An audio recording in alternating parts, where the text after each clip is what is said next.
Саламатсыздар, урматтуу мугалимдер. Анда эмесе 3-cü сабакты баштайлы.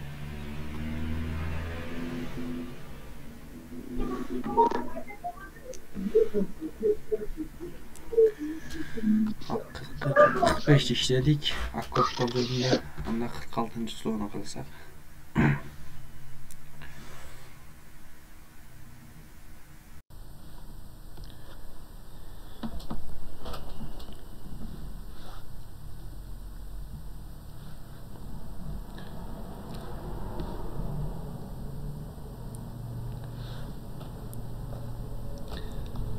Kırk adamın içinden değil. Bir başkarucu, bir sekreter, jana 5 kişiden turgan bir komissiya түзөлгөн. Kança türlü жол менен түзүлүшү мүмкүн дейт.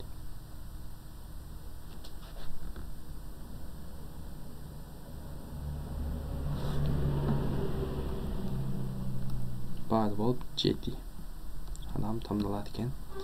Birinci 40 kişinin bir başkarucunu tamamlagan жол 40'tan 1. Andan keyin biz uje biloosunu tamamladık. Başkarucu kılıp anda 39 kişi kaldı. Adam kaldı. Anın içinden bir sekreterdi. 39'da bir türlü жол менен tamamlay alabız. Andan keyin emne 5 kişiden turgan bir komissiya iş kılıp bir top boluş керек ekan. Al жерде место эмне? Место важный эмес ал жерде, ошондуктан эмне бул жерден 38'den 5 тамдайбыз. Бул жерде 5 кишиден турган bir grup бар. Башкача айтканда баары болуп эмне 40 көйтүлгөн, 39 көйтүлгөн, 38'den 5 болгон комбинация. Ошол жооп болот.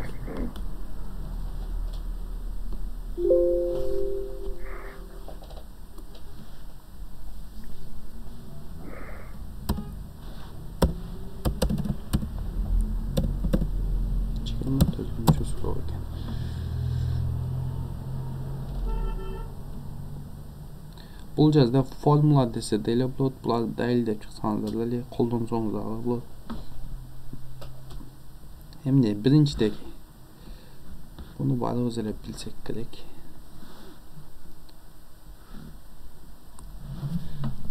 Эмне бул барабар n факториал көтүлгөн r факториал n минус r факториал.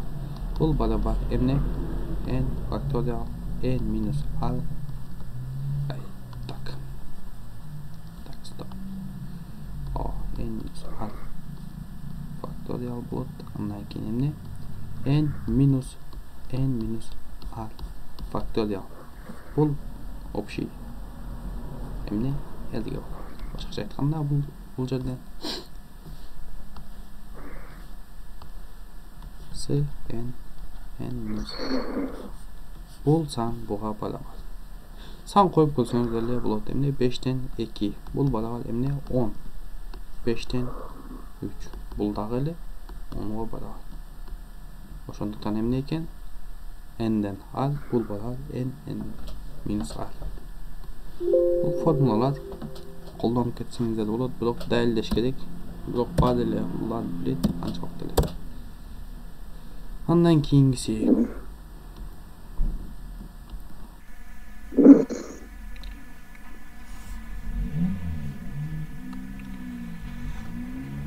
ушул формуланы барабарсыздыкты далилдесек анда минус 1 кошулган бул жакты жөнөкөйлөтсөк, так. Эмне болот? n минус 1 факториал r минус 1 факториал. Мындан мынкимсе мындай болуп калат. Кошулган 1 факториал r факториал n минус 1 факториал. Бул жерден кашан сылтыга эмнени чыгарып алсак болот? Кашан сылтыга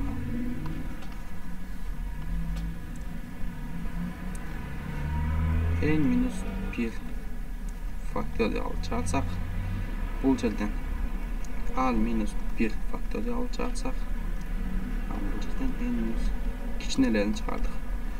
Anda bul jakta emne kılat? Bul jakta üstü 1 bolot, bul jaktan bul çıktı, bul жерден bolsa n minus a kalat. Oşonda ele bul jaktan dağı emne 1 minus a kalat. 1 bölüngen a. Bul жерден bul bari emnege bolar. Koşsok köýtkönüzgө bolar. Jana üstüge n bolup kalat. Başkaça aytkanda n minus 1 faktörial aslında al minus 1 faktörial al minus 1 faktörial köýtülgen bul jaktan emne çykdy? Kökön koşgonda n çıkat. N minus a köýtülgen. Şunday bolup çykat. Köýtsök emne bolat? N'ge n minus 1 faktörial köýtse n faktörial kelip çykat. Al minus 1 faktörialga aldy köýtse al faktörial. Oşonda ele bul жерден n minus al faktörial. Başkaça aytkanda bul s n'den al. Oşonu men biz ikinci sorundağı dalilledik. Bunun konsuması buğa barabar eken.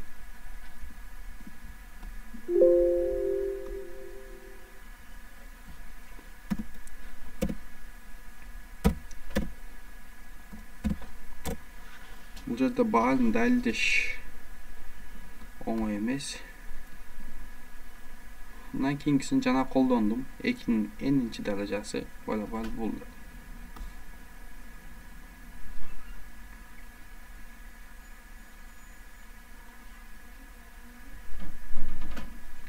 Bul жерде комбинаторикалык жол менен далилдеп берсе болот. Мисалга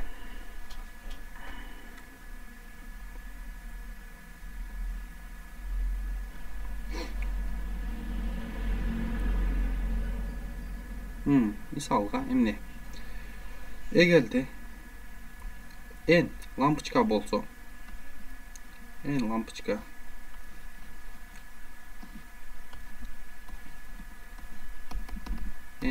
bolsa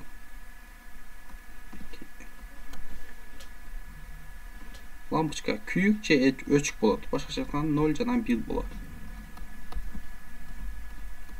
Bul жерден kança türlü signal alışыбыз мүмкүн. Ошондо бул жерден 2'nin n'inci darajasында signal алсак болот. Эми бул жерде баары өчүк болгондор канча? Баары өчүк болгондор эмне? Баары өчүк болгондор сыгынан 0 болот. Эми бирөөсү өчүк болгондор эмне болот? Бирөөсү өчүк болгондор өчүктү тандаган жол n танан битте өчүктү тандаган с n'ден 1. Эки тасы өчүк болгондор 2 болот. Ошентип эмне? Бардыгы өчүк, бардыгы күйүк болуп калгандар n'ден n. Бул суммарда бардыгынын комбинациясы келип чыгат. Бардыгынын комбинациясын биз тапканбыз. 2'nin n'inci darажасы. Ошону менен бул бири-бирине барабар. Калган санды коюп көрсөңүздөр болот. Мисалга n'дин ордуга 5. 5'ti койсок 5'ten 0 koşulgan, 5'ten 1 koşulgan, 5'ten 2 koşulgan, s 5'ten 3 koşulgan, s 5'ten 4 koşulgan, s 5'ten 6, 5'ten 5.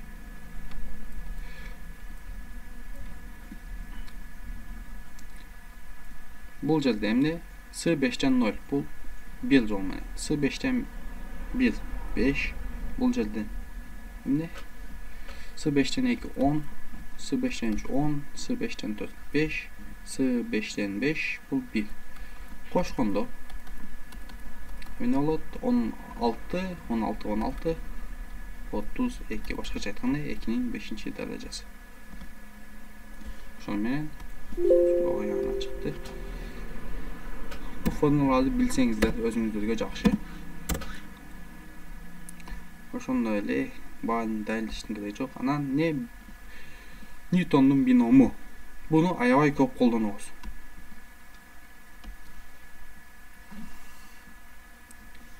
Newton'un binomu. Ушундай болот. Же болбосо эмне дейт эле? Пирамида. 1 1 1 2 1 1 3 3 1 1 4 6 4 1 1 5 10 10 5 1. Бул жерде с 0'dan n'den ne? 0 n'den 1 n'den 2 ошентип алып с n'den n'ге чейин. Башкача айтканда баягы эле эмне бином Ньютонну ушул жактан да алсак болот элес. Коэффициенттерин. А калганда даражасы a'нан n'ден баштап кичинейип кетет, а бул болсо чоңоюп кетет 0'дан баштап n'ге чейин ошентип. Бул формуланы билсеңиздер деле керек. Буну эстен чыгарбаш керек. Көп жерде колдонулат. Көп мүчөлөрдө көп колдонулат. Биз күн иштегенде да көп колдондук. Натсаңда бүтүн чыгарылышын табууда да ушундайды көп колдонсок. Эмне бул мисалга А кошулган Б'нын 5-даражасы. 5-даражасы эмне коэффициенттери ушундай болот. Же болбосо бая биз жазып чыктык с. Башкача айтканда эмне коэффициент 1 көбөйтүлгөн a'нын 5-чиси кошулган 5 көбөйтүлгөн a'нын 4-чиси B'нын 1-чиси болот. По идее бул жердечи. Бул жерде B'нын 0-чиси бар. B'нын каалаган бир сандын 0-чу даражасы эмне? 1ге барабар. Ошондуктан бул жерде жазган эмес. Ошондой эле 10'дун a 3 b 2. Башкача айтканда суммарда экөө 5 болуш керек ар дайым. Бул чоң кичинейип кетет, a'ныкы, b'ныкы чоңоюп кетет. Ошондой эле 10 a'нын 2-чиси, b'нын 3-чүсү кошулган 5 a b'нын 4-чүсү кошулган b'нын 5-чиси. Ушундай болду дейт. Бином Ньютонун биному. Бул формуланы көп колдонсоңуздар эсиңизден чыкпайт. 28. Бул жерде ошондой нерселер бар.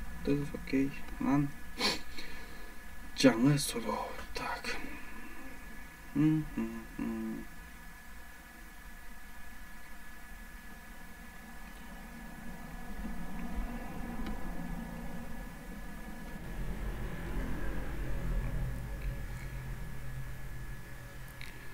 Эмне шаардын схемасы ушундай болуп түзүлүптүр. Анан бул жерде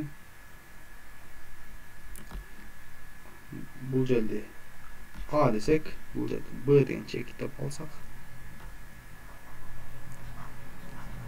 A'нан Б'га чейин канча түрлүү жол менен барсак дейт, болот дейт. Эгерде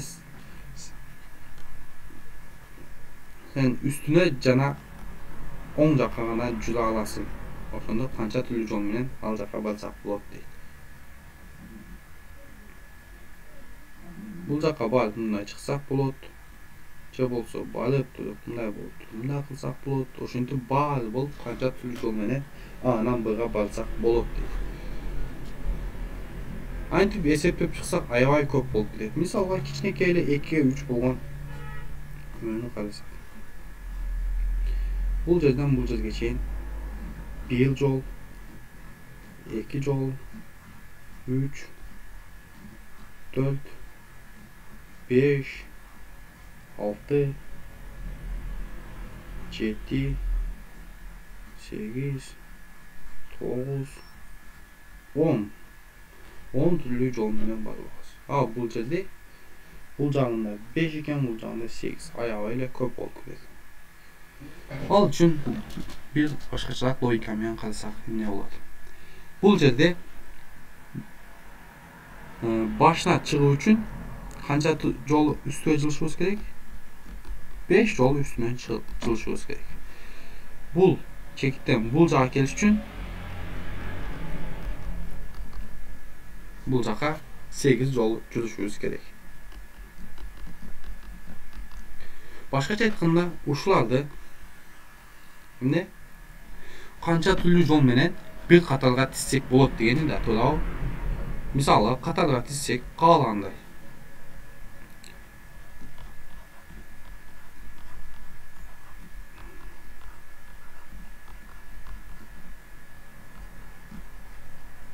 Мында не кылсак дагы микте үстүгө стрелка калды. Бул жака дагы эки стрелка. Ушундай кылып тиздим. Ушул не A'нан B'га чейинки жол болот. Ар дайым каалагандай тизсеңиз да A'нан B'га чейинки жол болот. Мисалга ошону кылсак, бул жака жүрдүм биринчи, кийин бул жака жүрдүм, кийин дагы бул жака жүрдүм, кийин дагы үстүгө жүрдүм, дагы бул жака жүрдүм, үстүнө, кийин 3 жолу бул жака жүрдүм, кийин үстүнө, кийин 2 жол бул жака, кийин үстүнө. Көрдүңүзбү? A'нан B'га чейин болгон жол болуп калат. Каалагандай түзсөңүз. Эми эмне A'нан B'га чейин канча түрлүү жол менен барсак болот? Ушул комбинация канча түрлүү болушу мүмкүн? Ошол. Бул жерде 13 стрелканы тизүүнүн жолу эмне 13 факториал болот. Туурабы? Ооба. Ал эми бирок эмне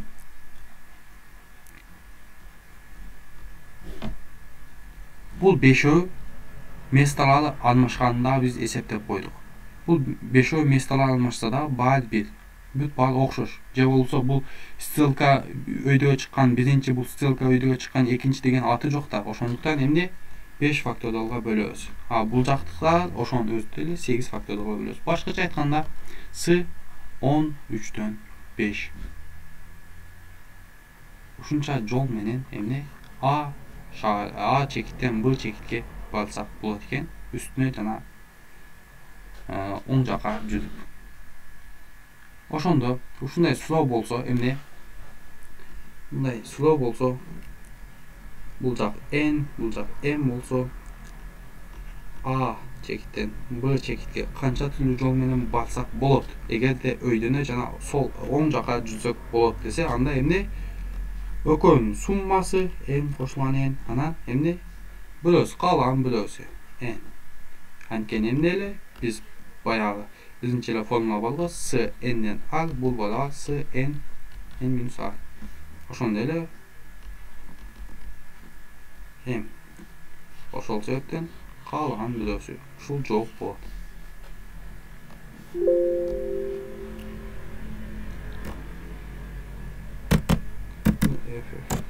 Теория формуласы да болот. Бул жерде да ошентип эле айткан. Өзүңүздөр да окуп алсаңыздар болот. Орусчаны жакшы түшүнсөңүздөр. Каалагандай тизсек да ал жол болот. Ошондуктан жообуз эмне? С 13дөн 5 же С 13дөн 8 экөө баары бир барабар. Бул жерде кичине эми перестановкасы бар. Так.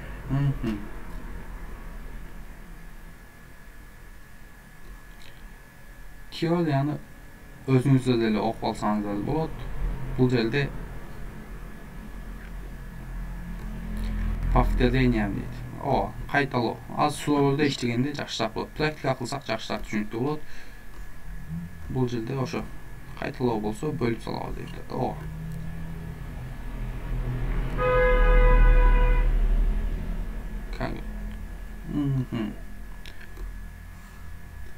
Анда эмеси.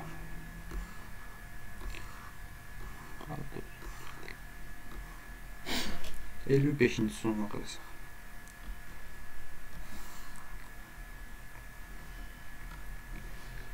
Kança türlü jol menen 12 5 somluktu deydi. 5 piyatko 5 somluktu 5 memege кошелёкко салсак болот дейт.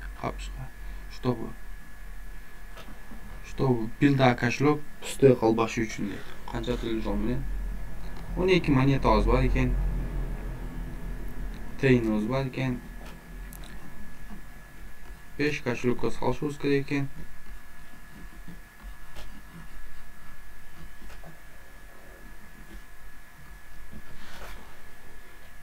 Салгандан кийин эмне? Баары 0дон içinde хотя бы bir монета болуш керек экен.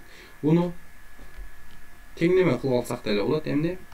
A qo'shilgan B qo'shilgan C qo'shilgan D qo'shilgan E barobar 12 nin qancha türlü cevabı var? A, B, C, D, Y naturallık sanlar deb alsak. Emne to'layla bo'ladi. A, B, C, D, Y element of natural numbers. Oh, natural sanlardık. Oşondo. Şunun qancha cevabı var degende ele surov bo'lsa, qancha türlü olmayan oşo. Hemi bunu işlegenin yolu. 12 moneta. Bu bal 5 so'mlik bo'lganlikdan bu yerda ayirmasi yo'q. 12 monetani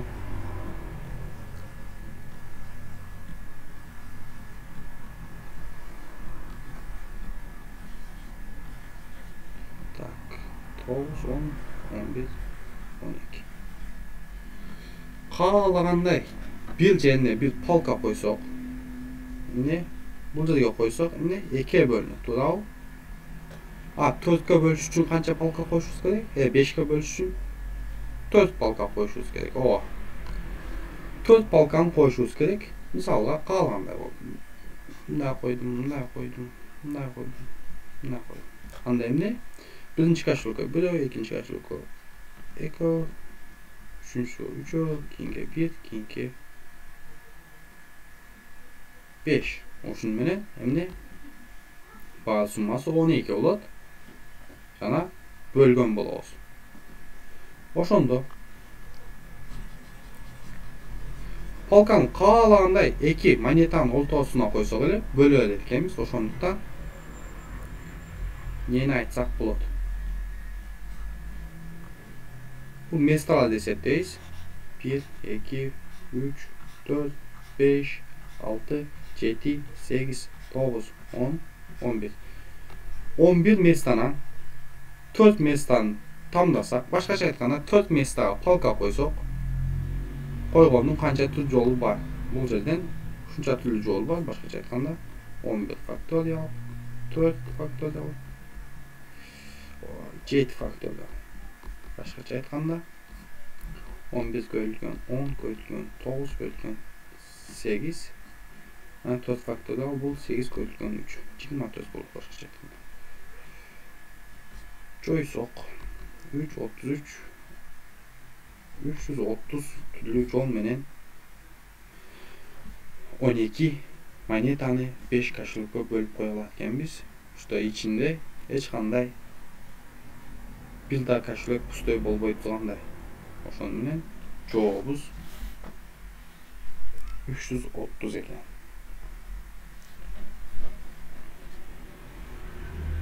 Cevap olsa A, B, C, D, Y barabar 12 bo'lgan tenglemenin 330 cevabı var. Eğer A, B, C, D natural sanlar bo'lganda olur. Ova.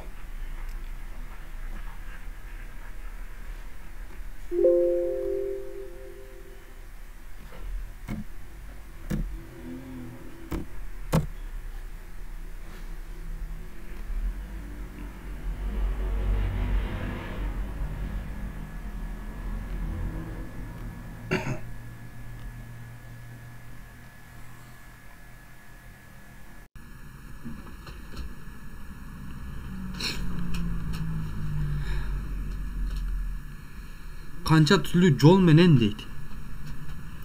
Plet deb qo'yib, baya kitapların sırtını sırtayız go. Чтобы kitap jırtılıp je bolboso mындай жакшы vit boluş üçün kitapın sırtını sırtayız. 12 kitap deydi. 12 okşoş kitap var eken. Qancha türlü yol menen kızıl, jaşıl jana көк süvetlerge tışlasak bolot deydi. Qancha türlü yol menen. Bul dagı janagындай эле эмне?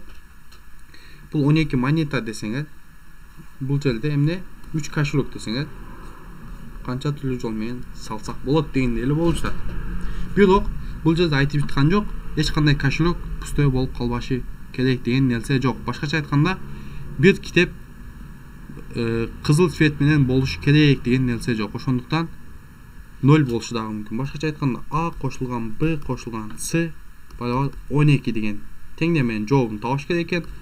A, B, C emne element of natural numbers anан 0 дагы кирет экен. 0 болушу дагы мүмкүн. Башкача айтканда 0дон чоң же барабар болгон бүтүн сандар.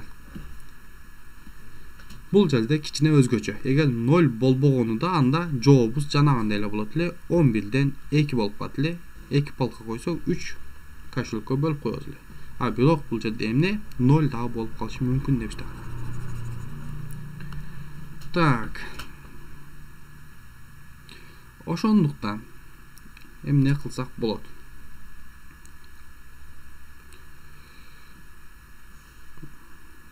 Мисалга эң эле баары 0 болгон случай болушу мүмкүн эмес туурабы? Баарын тыштагандан кийин плюс 12 калганда 0 болуп калышы мүмкүн.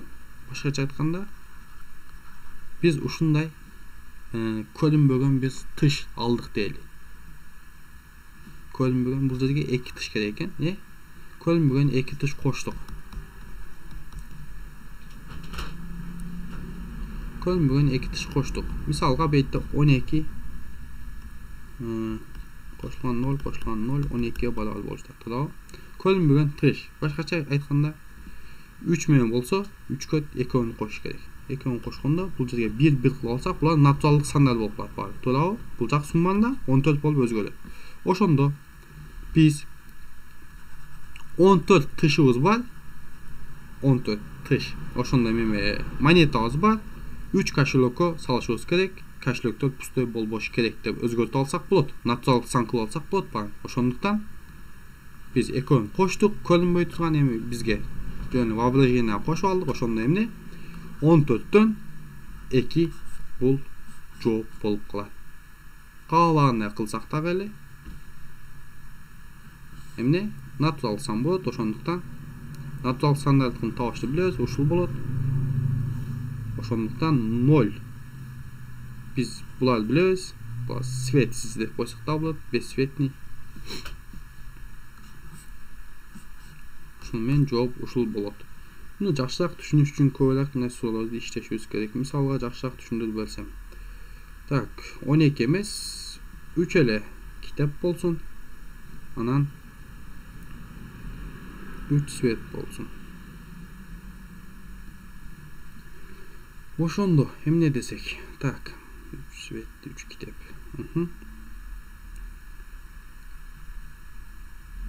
Эгерде баардык китеп хотя бы бир светтен болсун десек, баардык светтер иштелсин десе, анда эмне? Bir kızıl, bir жашыл, bir көк болушу керек. Башкача айтканда эмне? Үчтөн эмес, 2ден болуп калат айтмакчы. 2ден 2. Башкача айтканда бир эле түрлүү жол менен болуп калат.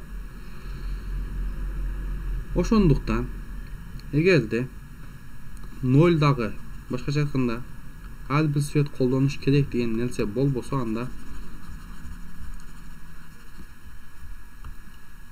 А кошулган Б кошулган С барабар 3 болсун. Анда 1 кошулган 1 кошулган 1 болушу мүмкүн. 1 кошулган 2 кошулган 0 болушу мүмкүн.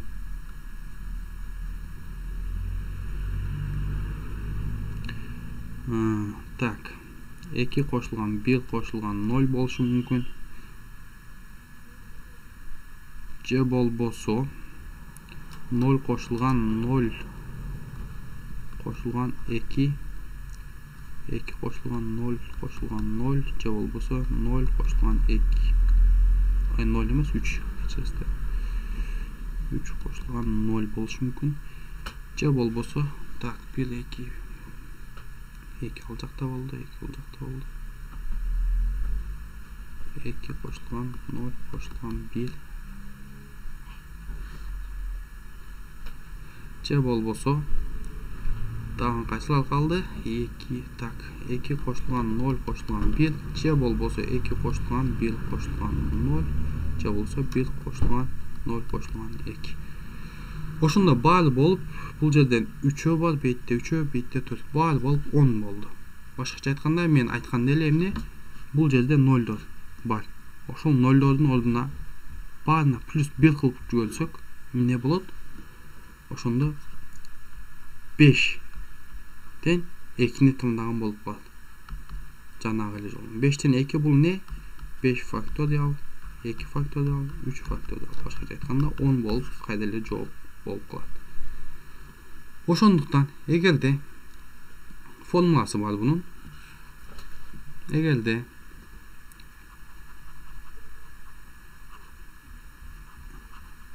n nelseni m nelsege bölüştürüp salsak okşoş nelseni n okşoş nelseni m okşoş nelsege a okşoş emas, iş kılıp m kaşılıkta bölsök n tıyındı. Kaşılıkta pustoy boluşu mümkün bolsa anda emne m koşulgan n minus 1 m minus 1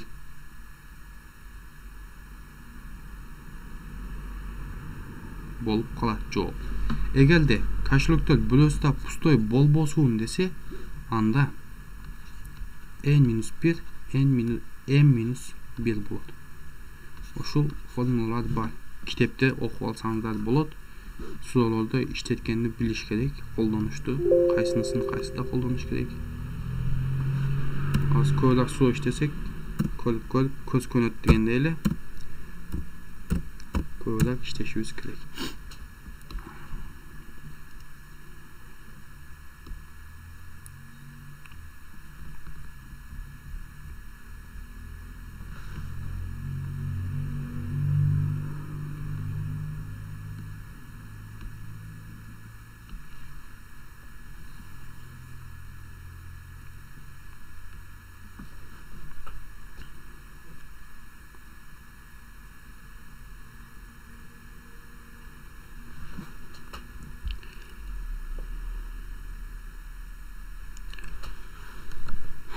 Mun çoktu.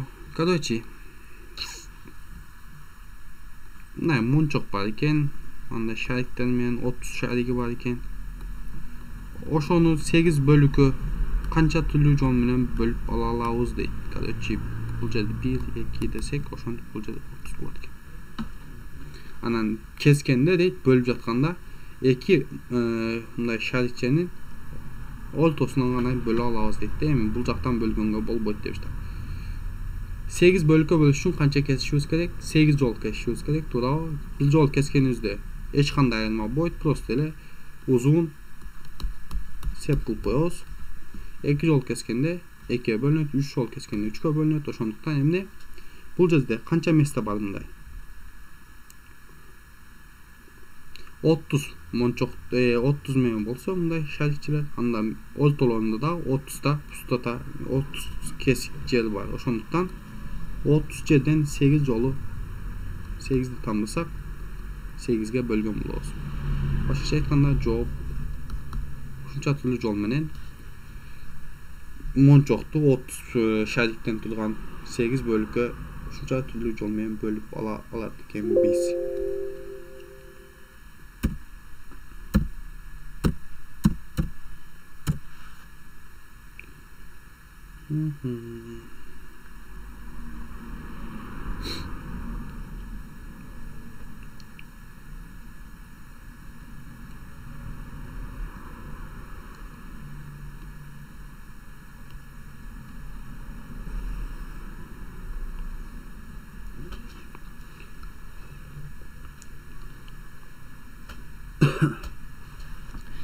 Otuz adam 5 memege golos beretken.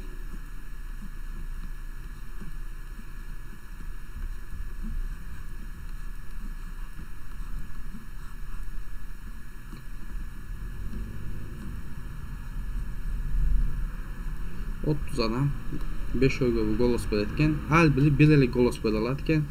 Birisini gana kança türlü menen golos berilişi mümkün demişler. Бул жерде айтып жаткан жок, баарына бирден голос берилсин деген. Туурабы? Как минимум, может бул 0 болуп калышы мүмкүн, калгандары көп болуп кетиши мүмкүн. Башкача айтканда А кошулган, Б кошулган, С кошулган, Д кошулган, Е эмне 30 болуш керек экен.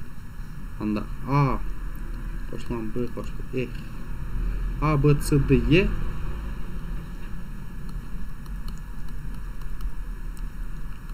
ие element of natural number жана 0 дагы болушу мүмкүн. Ошондо биз жанагы формулага эле салсак, эмне эгерде андай болсо, 0 болушу мүмкүн болсо, анда экөөнүн суммасы 30 кошулган 5 суммасы минус 1, анан 5 минус 1. Башкача айтканда 34төн 4 ушунча түрлүү жол менен голос берилиши мүмкүн, шайлашы мүмкүн. 34.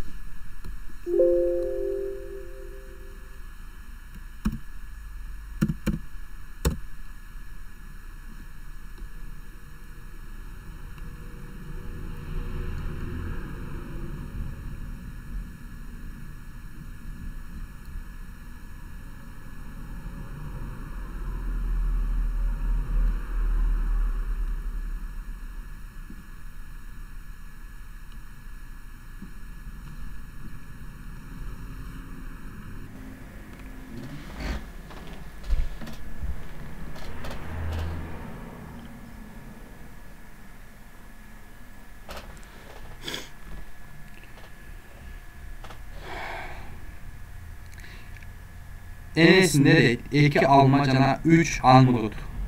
Almurut bulup baraptı. O guluşa. Almurut. 2 alma jana 3 almurut.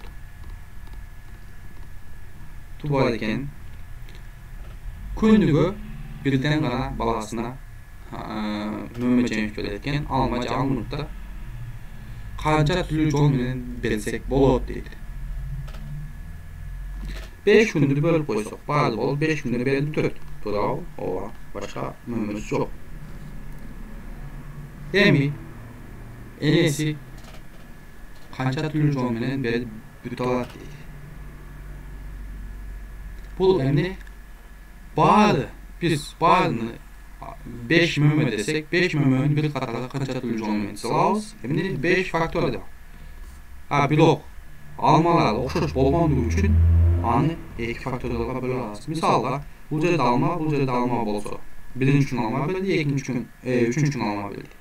Эгерде энеси бул алманы бул күнү берди, бул алманы бул күнү берген, айырмасы жок да, туурабы? Ошол күнү баары алма жеген болот. Ошондуктан almalar iç ara emne iki türlü jol menен алмашат, 2 факториал. Almurutlar misалы бул жерде almurutlarды чоң тамам белгилесек, булар 3 факториал жол менен алмашат. Кантип дөйсүздөр? Андай болсо көрсөтүп берейин. Мына almurut 1, almurut 2, almurut 3 десек. Булар месте алмашкан бизге кереги жок. Туурабы? Булар кантип алмашышы мүмкүндүк. Bunday болушу мүмкүн.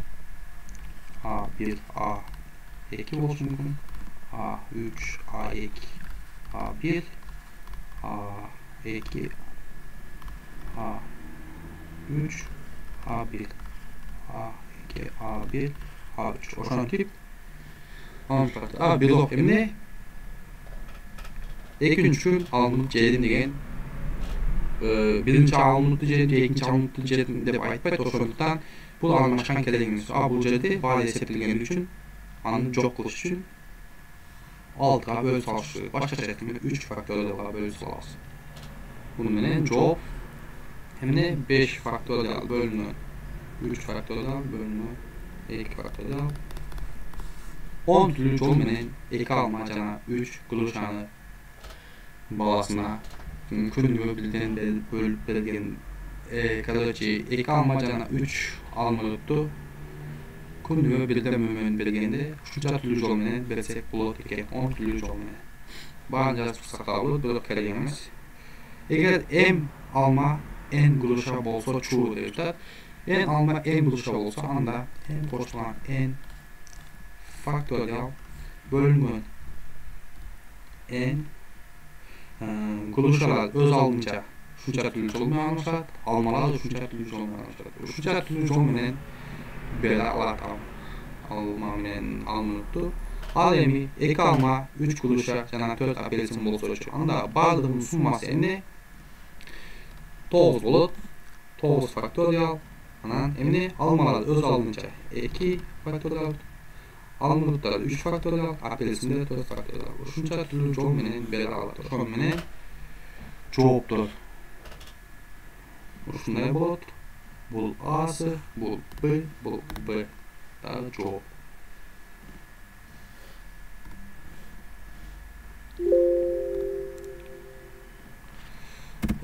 Канча болду? 33 суроо экен бүгүнкү. Ошон менен бүгүнкү күндүн сабактары бүттү. Катышып келгениңиздер үчүн чоң рахмат.